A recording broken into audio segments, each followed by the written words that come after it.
Hello and welcome to बिटेनिंग। साथ में मिलकर शुरू करते हैं ज़िंदगी की दूसरी इनिंग। सबसे पहले थैंक यू वेरी मच यार फॉर योर ओवरवेलमिंग रिस्पॉन्स और इतने प्यार के लिए। कई बार नर्वसनेस भी होती है यार कि कहीं यार इतना प्यार मिल रहा है, इतना ट्रस्ट कर रहे हैं लोग, यार कोई गलती ना हो जाए यार। बहुत डर लगता है मुझे और इंसान हूँ यार, गलती हो भी सकती है, इसलिए और नर्वस हो जाता हूँ और ज़्यादा रिसर्च करता हूँ यार। कोई भी नए वीडियो बनाने से पहले ऐसा नहीं होता कि हम उठ के वीडियो बना देते हैं, बहुत मेहनत लगती है उसमें रिसर्च में, क्योंकि यार जब प्यार और ट्रस्ट पड़ता है तो मेरे लिए नर्वसनेस हो जाती है कि मुझे लगता है कि यार मेरी किसी गलत इन्फॉर्मेशन से या मेरी कोई आधी अधूरी इन्फॉर्मेशन से आप कोई गलत फैसला ना ले लो और बाद में मैं बहुत रिग्रेट करूँ। क्योंकि मुझे इतना पता है, मैंने खुद लाइफ में ना क्रिप्टो में गलत नोट पे ज़िंदगी को शुरू किया था और पैसे खोए थे। तो मुझे पैसे खोने का इतना दर्द महसूस होता है कि जब किसी की मैं कहानी सुनता हूँ कि इतना पैसा ट्रेडिंग में चला गया, इतना पैसा डेरिवेटिव ट्रेडिंग में चला गया, इतना पैसा मैंने लीवरेज में चला गया, बहुत दुख होता है यार। और मैं तो ये चाहता हूँ कि यार जब हम इस बार बुल मार्केट के अंदर जब एंटर करें ना, तो गलतियाँ ना करें यार प्लीज़। वेब3 की दुनिया देखने का कोई फ़ायदा नहीं अगर आपने वही गलतियाँ रिपीट करी, है ना। देखो, प्रोग्राम का नाम वेब3 की दुनिया ज़रूर है, और वेब3 में हमेशा कहता हूँ कि वेब3 किसी टोकन का नाम नहीं है, वेब3 एक फ़िलॉसफ़ी का नाम है, वेब3 एक बेहतर इंटरनेट का नाम है, वेब3 एक ऐसे डिसेंट्रलाइज इंटरनेट का नाम है जिसमें आप अपने डेटा को गवर्न कर सकते हो, आप अपने उस इंटरनेट के भागीदार, हिस्सेदार बन सकते हो, ओनर बन सकते हो उस इंटरनेट का। जिस इंटरनेट को आप अपने जीवन का 70% दे रहे हो स्क्रीन पे, मोबाइल पे, टीवी पे, तो आप उसी इंटरनेट को के हिस्सेदारी भी आपकी हो सकती है। आप ओन कर सकते हो, गवर्न कर सकते हो, उसमें वोट कर सकते हो, है ना। तो ये कुछ चीज़ें हैं जो वेब3 की जो फिलॉसफी है जो उसे स्पेशल बनाती है। लेकिन क्या वेब3 के अंदर सारी कंपनीज चलेंगी? नहीं चलेंगी। वेब3 के अंदर सारे प्रोजेक्ट्स चलेंगे? नहीं चलेंगे। वेब3 के अंदर सारे सेक्टर चलेंगे? नहीं चलेंगे।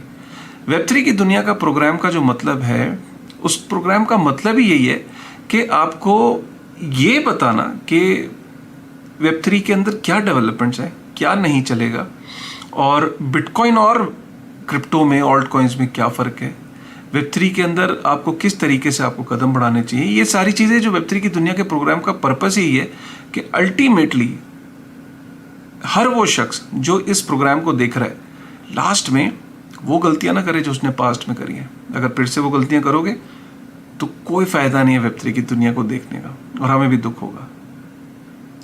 देखो, एक चीज़ को समझो, आज जो मैं बात आपको समझाने जा रहा हूँ ये बहुत डीप है, और इस बात की अहमियत को समझने की कोशिश करो। हमेशा याद रखना कि जब भी कभी सीखना हो कि इन्वेस्टमेंट्स कैसे होती हैं, थोड़ा सा अपने घर में जाके अपने पेरेंट्स को देखो।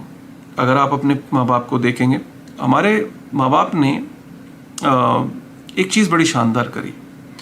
वो क्या करते थे कि अपने पैसे के एक मेजर पोर्शन को बहुत ही सिक्योर एसेट्स में रखते थे। जैसे कि वो क्या करते थे कि एक ज़मीन ले लेते गाँव में या शहर में, और उस ज़मीन को 15 साल 20 साल तक कुछ नहीं करते थे। रिश्तेदार आते थे, पूछते थे क्या करना है उस ज़मीन का, तो कहते थे लड़के की पढ़ाई में लगाना है, गुड़िया की शादी करनी है, और उनके जो सपने थे। और कई बार तो वे कहते थे कि यार आधी ज़मीन बेच के इस आधे पैसे से घर बना लेंगे इसी ज़मीन पे, या आगे दुकानें रख देंगे ताकि जब मैं रिटायर होऊंगा तो इन दुकानों से किराया आता रहेगा, है ना। बड़ी यार लंबी प्लानिंग करते थे, बहुत ही मतलब अपने पेरेंट्स की अगर हम क्या तारीफ़ के में, मतलब अल्फाज कम है कि वो उन्होंने हमारे अपने बच्चों की अच्छे जीवन के लिए ना अपने जीवन को समर्पित कर दिया था। तो वो क्या करते थे कि वो ऐसी चीज़ों के अंदर इन्वेस्टमेंट करते थे कि बच्चों को परेशानी ना हो, बच्चों के सपने पूरे कर सके, है ना।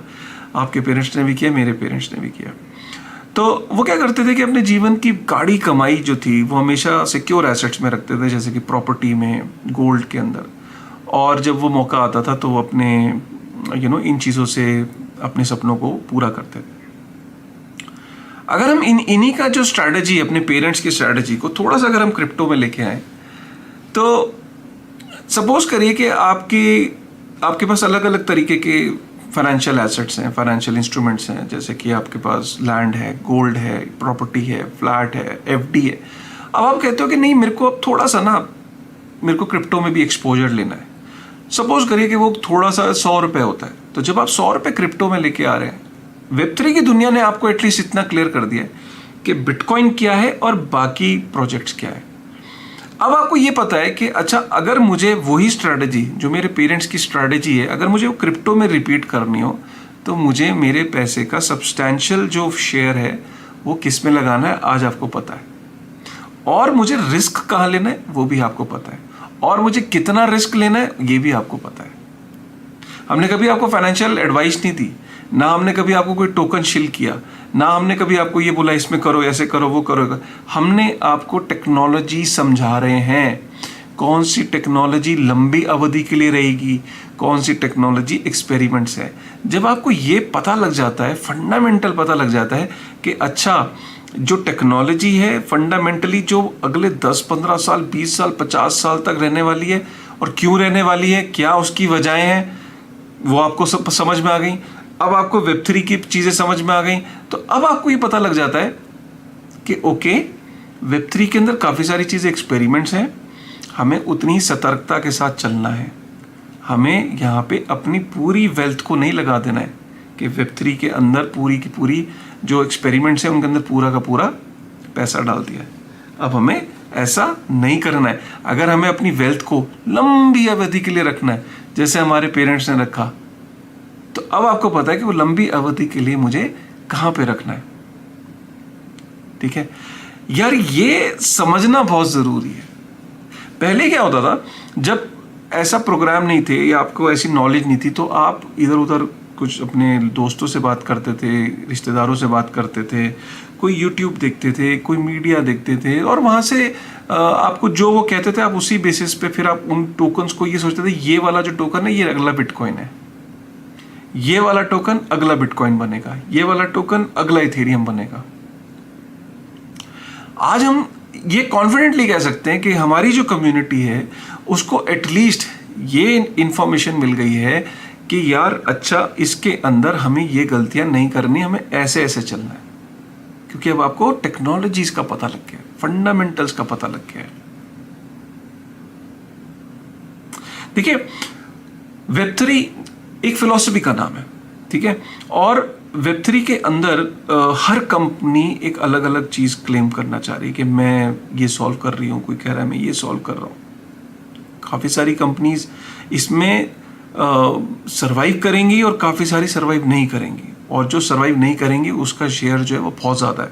मतलब आप ये समझ के चलो कि 90% तक जितनी भी आपको प्रोजेक्ट्स आज दिख रहे हैं ये एग्जिस्ट नहीं करेंगे, और ये हमेशा से होता चला है। चाहे पीछे भी पास्ट में भी जाके देखो, जो कॉइन मार्केट कैप में 2017 में कंपनियां लिस्ट होती थी, जो प्रोजेक्ट लिस्ट होते थे, आज उनका नामो निशान नहीं है। जो टॉप 10 में होते थे वो टॉप 100 में भी नहीं है। ये हर साल ऐसा होता रहेगा, और हर कुछ 2-3 सालों के अंदर आप ये चीज़ें देखते रहोगे। इसीलिए आपको ये सतर्कता बरतनी है कि हमें ज़रूरत से ज़्यादा रिस्क नहीं लेना, अपना रिस्क एपेटाइट को पहचानना है।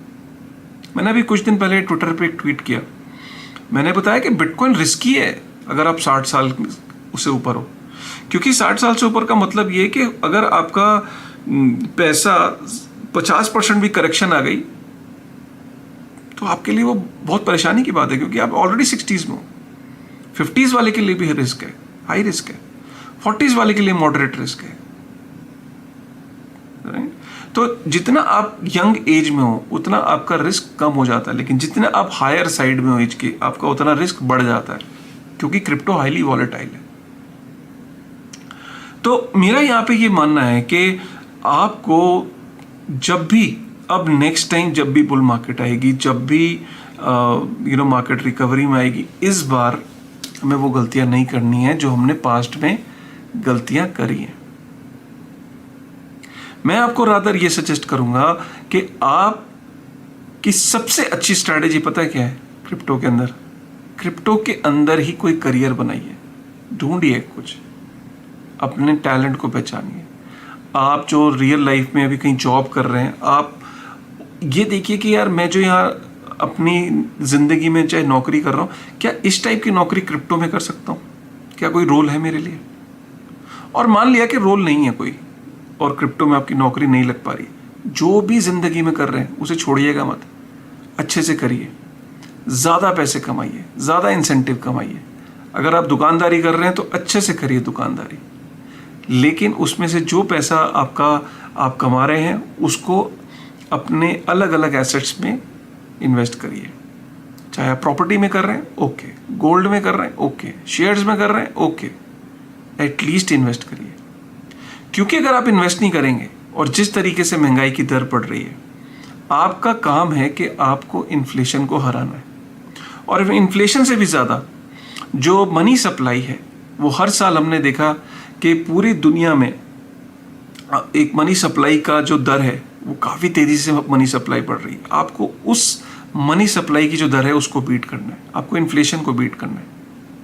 अगर आप इन्वेस्ट नहीं करेंगे तो आपकी जो परचेजिंग पावर है आपके पैसे की, और अगर आप उसको इन्वेस्ट नहीं करेंगे, उसको रखा छोड़ देंगे, तो वो हर साल डी वैल्यू होती जाएगी, उसकी परचेजिंग पावर कम होती जाएगी। अगर आज आप 1 लाख रुपए में 1 लाख रुपए की चीज़ें ले रहे हो, तो अगले साल आपको 1 लाख रुपए में वो चीज़ें जो आपको मिलेंगी वो आपको सिर्फ 93 या 90,000 की मिलेंगी। 1 लाख रुपए वर्थ ऑफ चीज़ें नहीं मिलेंगी, क्योंकि आपकी 1 लाख रुपए की वैल्यू कम हो गई, परचेजिंग पावर कम हो गई।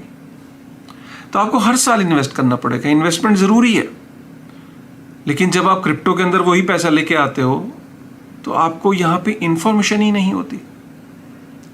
कहीं भी कैसे भी मुंह उठा के आप पैसे लगा देते हो यार। जब आप रिलायंस के अंदर पैसा लगाते हो तो मुकेश अंबानी का और पूरी रिलायंस कंपनी की पूरी एनालिसिस कर डालते हो, बैलेंस शीट भी पढ़ लेते हो, प्रॉफिट एंड लॉस भी पढ़ लेते हो, 50 वीडियो देख लेते हो। क्रिप्टो में क्या हो जाता है? क्रिप्टो टेक्निकल है ना, इसलिए एकदम समझ नहीं आता है, ये प्रॉब्लम है। वेब3 की दुनिया में आपको टेक्निकलिटीज़ को ही समझाने की कोशिश करिए। सेंट्रलाइजेशन क्या है, डिसेंट्रलाइजेशन क्या है। काफ़ी सारे प्रोजेक्ट्स जो हैं वेब3 के अंदर वो अपने आप को डिसेंट्रलाइज कहते हैं, बट डिसेंट्रलाइज है, वो डिसेंट्रलाइज है नहीं। चाहे आप उनकी नोड्स देख लो, चाहे उनका कंसेंसस मैकेनिज्म देख लो, अभी बहुत टाइम लगेगा इवॉल्व होने में, बहुत टाइम लगेगा उन्हें प्रूव करने में। बहुत सारे जो वादे हैं उन वादों की टेस्टिंग अभी बाकी है।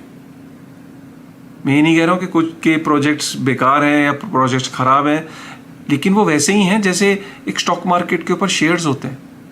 सोच समझ के आप इन्वेस्ट करते हो, बड़े ध्यान से दिमाग लगा के इन्वेस्ट करते हो, वैसे ही करना है यहाँ पे, और वो भी थोड़ा सा रिस्क लेना है। अपने पेरेंट्स को याद करो, जिस तरीके की स्ट्रैटेजी वो अपनाते थे, जैसी पेशेंस वो रखते थे। क्या वो अपने सारे पैसे से एक रिस्की बेट लेते थे?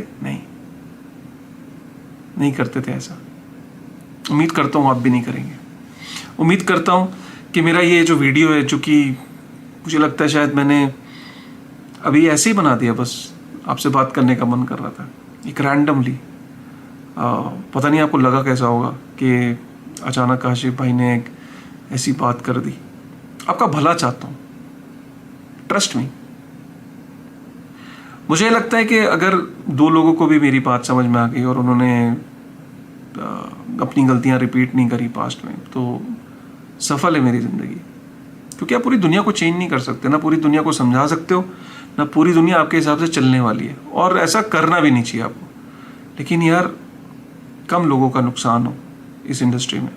बदनामी होती है इस इंडस्ट्री की जब बहुत सारे लोग सामने आते हैं और कहते हैं मेरा पैसा लुट गया, हाय हाय लुट गया, मर गया, ये हो गया, वो गया। क्या ये अच्छा साइन है? 10 लोगों को और घबराहट होती है। गलती आपकी है, बदनामी इंडस्ट्री की होती है। 10 जगह बोलते हैं वो जाके। तो यार, अब नहीं करना गलतियाँ। वीडियो को ज़्यादा से ज़्यादा लोगों के साथ शेयर करना। वेब3 की दुनिया रेगुलर देखते रहो। बेटेनिंग जो चैनल है उसकी ग्रोथ में प्लीज़ थोड़ा सा हाथ बटाओ। शेयर करो, सब्सक्राइब करो, लोगों से बात करो, लोगों के साथ कंटेंट शेयर करो, लोगों को प्रोत्साहित करो सब्सक्राइब करने के लिए। करेंगे ना? मुझे पूरी उम्मीद है कि आप करेंगे। इसी थॉट के साथ थैंक यू वेरी मच यार, और ऐसे ही अपना प्यार बनाए रखें। फिर से मिलेंगे एक नए वेब3 की दुनिया के वीडियो में प्रणव के साथ, ठीक है ना? Thank you.